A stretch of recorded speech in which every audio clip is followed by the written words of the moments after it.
Hey, what's going on, you guys? My name is Rage, and we are back today with a quick update here in regards to the new Pocket Dimension or Temporal Dimensions. It was previously scheduled for 3 p.m. Pacific, but there was a slight delay. But good news, guys, is that this event is actually going to be very free-to-play friendly. Overall, it looks super easy to get through, and thankfully, they maintain their stance on the fact that you just really need Gear Tier 15 characters to get through it. So even if you only have the 3-piece of Iron Man, and as well as Mr. Fantastic, as well as Black Bolt, we should have no issues, guys. So that's where I built up my characters and teams. I have Illuminati here, and if you don't have Black Panther Shuri and Hank Pym, again, I had some really good RNG with orbs, completely free to play, and as well as the compensation. Hopefully you guys were able to take advantage of that as well. But I'm gonna plan to bring in these 3 or 4 characters, but you should be able to get by with just the 3 as well, and as I'll show you some of the power levels. Now, what I personally recommend, guys, is that if you are only bringing these 3 excluding Shuri or Hank Pym, make sure one of your characters does have and carry an ISO 8 healer.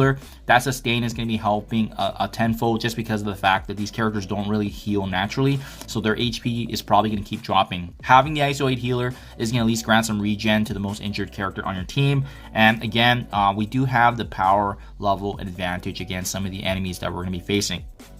Now, having said that, what's really cool about this Pocket Dimensions or Temporal Dimensions too is that, as the name suggests, Cabal versus Illuminati, there's actually going to be 2 different streams that you can go through. One side being Cabal and the other one being Illuminati. And overall, it looks pretty straightforward, guys. The team levels, as you can see right here, if I just slowly work my way up, they're all around 50k.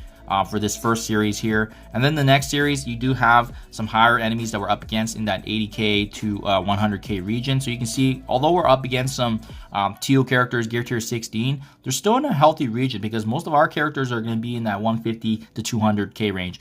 Now, where I think it's going to get potentially difficult is in this final one here with Cabal. You can see we're up against a lot of these mixtures of Unlimited X-Men. We're up against some Horseman character team synergies, but thankfully, like I said, we still have the health advantage over them and the power level differential, and it's gonna be a good opportunity here to take advantage of the free rewards that are to come as well.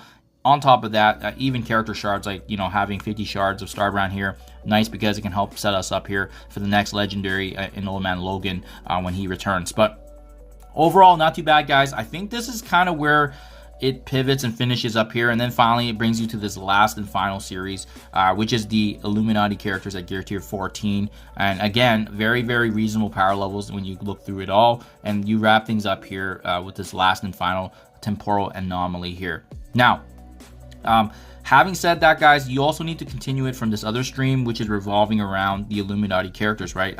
To be honest, I think we only have to do one side, and it's really completely up to you how you want to do it. Now, if you only have a Cabal, you can go that way, because from what I can understand here, you can see you can start from this direction, and then it navigates to the next escalation here of Illuminati, and then finally you go back into the same pathway here. And I do believe, yeah, you get the same rewards either way. So you do definitely want to do it twice, but I'm not really sure, to be honest, if you can do all of it or you have to do one side. That's going to be definitely up for debate until we see how this goes live. Maybe that's why it's called, Cabal versus Illuminati. You get to pick your pathway. But if that's the case, obviously use the stronger team that you need. But my understanding is that you need both, so that way you can get access to both sides of the rewards, as you can see here. And then finally wrapping things up here with the Cabal and Illuminati at the very end. And again, even then, final node, super reasonable. And although we are up against some meta characters like Black Knight, Dormammu, and Old Man Logan, don't forget, this is very similar to a Dark Dimension where you can have heals along the way.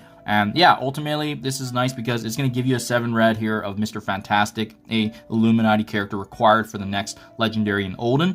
But as well, once you do it again, you can actually get a chance here to get the diamonds of him, the 3 diamonds. So everyone's going to get a chance for this, which is pretty notable. On top of that, look at all these juicy Crimson Gear materials. So I'll keep you guys up to date. I'm going to do the run through. I don't think I need to give you guys a playthrough of all 25 nodes because I think it's going to be pretty straightforward. And again, these are my levels anyways. I'm going to try probably the mixture of 3, see if that gets by. Try the mixture of 4, see if that's get by. And if there's any updates, I'll make some guides for you guys, but I don't expect this to be challenging or hard at all based on what we just see now with the preview. So good luck in the event, guys. Keep me up to date. Thank you for your time as always, and I'll catch you guys in the next one.